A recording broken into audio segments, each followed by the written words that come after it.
It's time once again for another episode of Atlanta Legal Experts Radio, broadcasting live from the Pro Business Channel studios in Atlanta.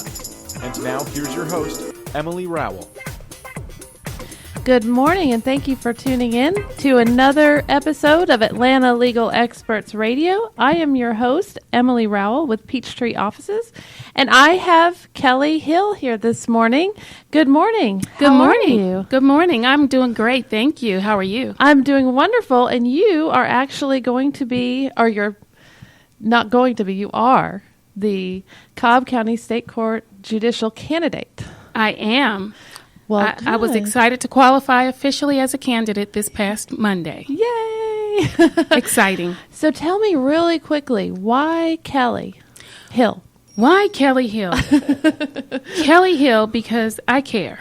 And I would be honored to serve the citizens of Cobb County, which is my home county.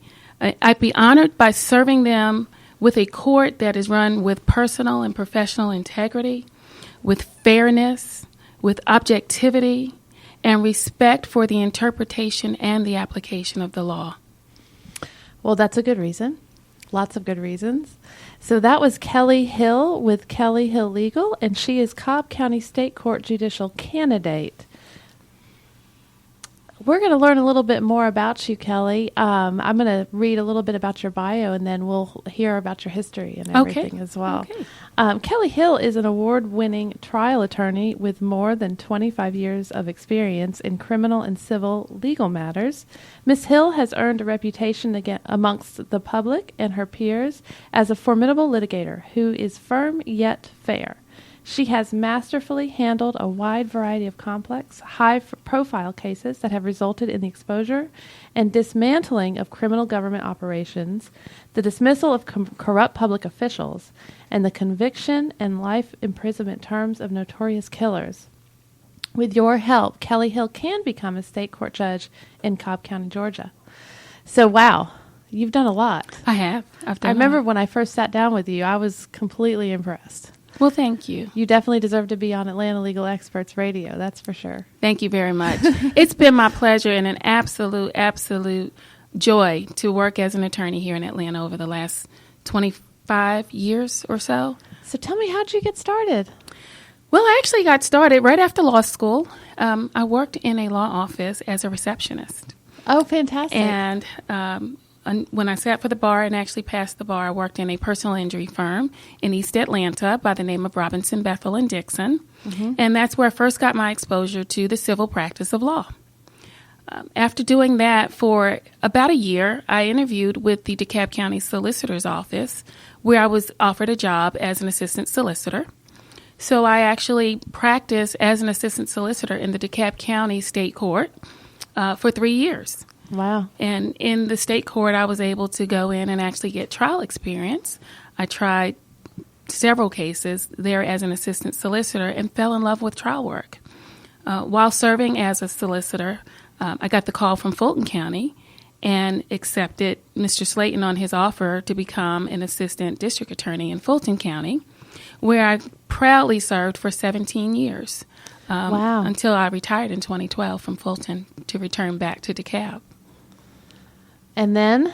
And after retiring from Fulton, I returned back to DeKalb, where I served as the chief assistant district attorney to District Attorney Robert James. In both Fulton and DeKalb counties, I worked as the director of public integrity. And primarily what that meant is I was the attorney who was responsible for looking at and investigating and vetting those cases where citizens or other agencies had made complaints or allegations against public officials, law enforcement officers. There were allegations of excessive force use. There were allegations of corruption. There were allegations of theft. And I had to investigate those along with the investigator that was assigned to me in the office and make a recommendation to the district attorney as to whether or not I thought that the matter warranted a further look by a criminal grand jury, or if it was an administrative violation, and then to make the agencies aware of those particular violations. I served in that capacity for over 10 years in Fulton County and again in DeKalb County, where I actually ended up having to prosecute some of the complex matters that resulted in my work as Director of Public Integrity to include the Atlanta police officers who were convicted of the botched raid on the home of Katherine Johnston over on Neal Street in Atlanta. Wow. I served as the lead prosecutor in that case, as well as several others. For over 10 years? For over 10 years. Wow. In DeKalb County, I actually was the lead prosecutor in the DeKalb schools corruption case, which was a multi-million-dollar contract steering corruption case. Wow. That is just, I mean, you talk about qualified to become a judge. Well, thank you. Thank you. Yes, and it's just so impressive. You've got a big array of experience, and that's why I wanted to make sure we talked about it today. Well, thank you, because it is my experience that I'm running on. I'm running on that record. I've got criminal experience, as we just discussed. In addition to criminal experience, I have civil experience. As I indicated, I started out in a small firm doing personal injury work. Mm-hmm. When I finished DeKalb County and I left, I joined a firm, the Chestnut firm, where I served as the managing attorney. And that is a plaintiff civil firm where we represented the rights of deserving injured parties.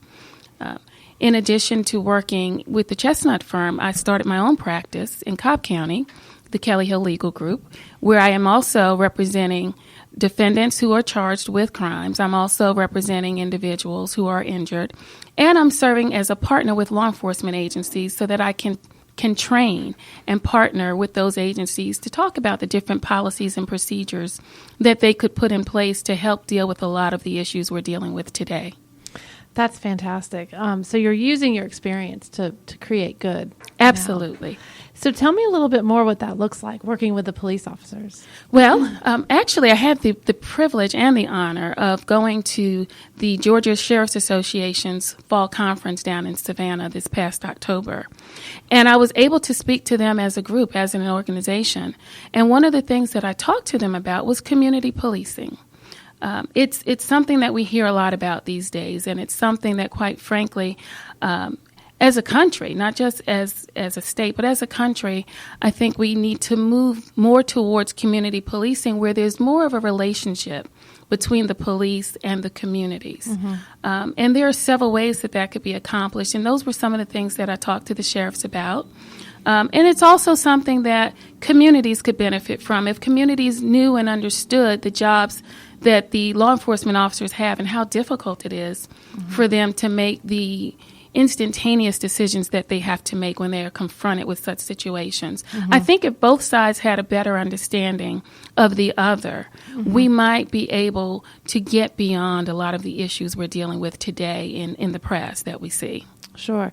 Now, I've had people say before on the show, the reason why a lot of the issues are being brought up more now, that they're not increasing as much. It's just the fact that we have more awareness of it because of like social media, and people have their phones and they're taking pictures and videos and stuff like that. Do you agree with that? Well, I do agree with that because as someone who served in that capacity for the years, I do know that the allegations were made, and I do know, that we had to look into and investigate several.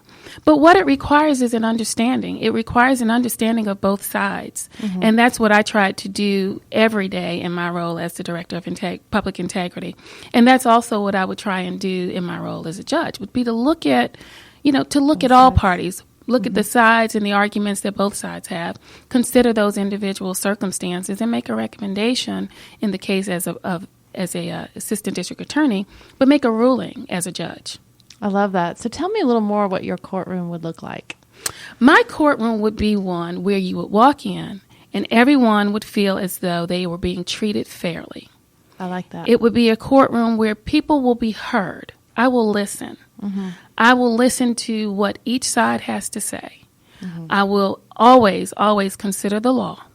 And at the end of the day, utilize my judicial discretion to make the decision that I believe to be the right decision in that particular case.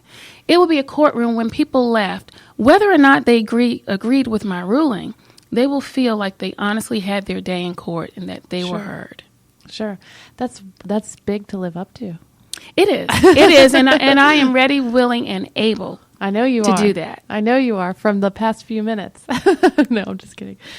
So you're a small practice right now. How is that going for you? Well, it's been busy. Sure. I'll tell you, campaigning is a full-time job. Absolutely. So trying to do both is absolutely a balancing act. Mm-hmm. But the practice is going well. I've been out and about. Actually, campaigning has kind of caused me to jump into the Cobb County legal community with both feet, as opposed to just sort of easing in. And I'll tell you, I have thoroughly enjoyed the process. I've met many wonderful people. I've gotten exposed to the Cobb County legal system, and I'm looking forward to being able to serve as a judge in Cobb County. So tell us real quick, how do we find out more about your campaign, and when's the voting day and all that? Okay. You can find out more about my campaign by going onto my website, which is www.kelly4cobb, and that's KELLIE, the number 4, COBB, Kelly for Cobb. And .com. .com. Yes. So that's www.kelly4cobb.com. You can go on the website and find more information. You can like us on Facebook and check out our page there. You can always call. We've got a campaign office and number, which is 404-345-2134. Feel free to give us a call. I'll be happy to answer any questions that people may have. And I'm asking that people go out on May 24th of 2016. We've got a short window frame. But that's the election day, May 24th. Please vote for Kelly Hill. It's Post 3, Division 1, State Court of Cobb County. And that's do or die day unless there's a runoff, which will be in July. So I'm asking people to put that on their calendar. Please go out on May 24th and vote for Kelly Hill. And that's Kelly with an IE. I love it. Thank I you. love it. I'm so excited for you. Thank you. I'm excited as well. Yeah. And tell me a little more, where are you located, your office and your committee? We are located at 540 Powder Spring Street in Marietta, and that's 30064. Awesome. Has there been any mentors, in your life that you could pretty much contribute this to your life to? Well, I'll tell you, my mentors have all ended up being former employers, and I'll admit that each of them saw something in me that at the time I didn't really see in myself. I didn't plan to be a trial attorney. I thought that I was going to be a corporate attorney. Mm-hmm. And one of the very first mentors that I had, Judge Winston Bethel, who was a partner in the law firm that I worked at the time, really thought that litigation was something that I should pursue. He saw something in me that I didn't see at that time, and he was absolutely right. When I got into a courtroom, I fell in love with it. Another mentor was Attorney Max Richardson, who I had the honor and the pleasure of sitting with and watching him try cases and to learn how to do it and learn how to do it the correct way. District Attorney Paul Howard was someone who was extremely instrumental in my career. He pushed me to my limits and beyond. He saw something in me that I absolutely didn't see, and he entrusted me not only with a unit that handled the cases that were probably most sensitive, not just to the community, but to him and his career. Mm-hmm. He entrusted that to me. In addition to that, he entrusted me to lead teams of lawyers on some of the highest profile cases that we had here in our state. And I would be remiss if I didn't mention him as someone who I saw as a mentor. Robert James did the same by entrusting me to lead the lawyers in his office as his chief trial attorney. Mm-hmm. So these were all people that I was able to look up to and to form a relationship and to help guide me and the decisions that I made in my career. And now you're here today. And now I am here today and happy to be here. Yes, a candidate. And this was not a fly-by-night decision, Emily. I'll tell you, anyone who knows me knows that I've always wanted to be a judge. But for me, I do believe that it's a process. I think there should be a certain maturation process that goes along with anyone who sits on the bench. And it doesn't come just by meeting the qualifications of, being a practicing attorney for 5 or 7 years. Sure. It comes with seeing the way courtrooms should operate, seeing the good, the bad, and the ugly. It comes with having to make the tough decisions when it's not always easy to do so. I'm sure in your career you faced that a lot. I absolutely did. Yeah, I could just tell. It comes with a maturity and a level of confidence where you can have a temperament in a courtroom on the bench where you are respectful to individuals and you're not making personal decisions that are based on your own feelings. Sure. These are all things that I believe a judge should have. And throughout the course of my career, I have gained that perspective and that maturity that is needed for one to sit on the bench as a judge. And I do believe that now is the time. It's unprecedented. In Cobb County, we have there were 3 state court positions open. There are now 2. Allison Barnes-Salter was fortunate enough to actually be elected because no one qualified against her in the race last week. So there are now 2 remaining positions open, and I absolutely am honored and privileged to be a candidate for the seat that Judge Irma Glover will vacate when she retires at the end of the year. Well, fantastic. We really enjoyed having you on the show today. And again, just repeat the website and how people can learn more, and if they're in Cobb County, where they vote. Absolutely. Again, the website is www.kelly, KELLIE, 4, Cobb, COBB.com. And please go out, vote November 24th, wherever you would vote in a presidential election, Post 3, Division 1. I ask for your support. Please go on the website, sign up to be a volunteer. We would appreciate any donations that you're willing to give, and please give us your support on May 24th. Thank you so much. Thank you very much for having me. This is Emily Rowell with Atlanta Legal Experts Radio, signing out. Thank you again for joining Emily Rowell and her guests on the Pro Business Channel. Use the social media links here to share today's show, and stay tuned for the next episode of Atlanta Legal Experts Radio.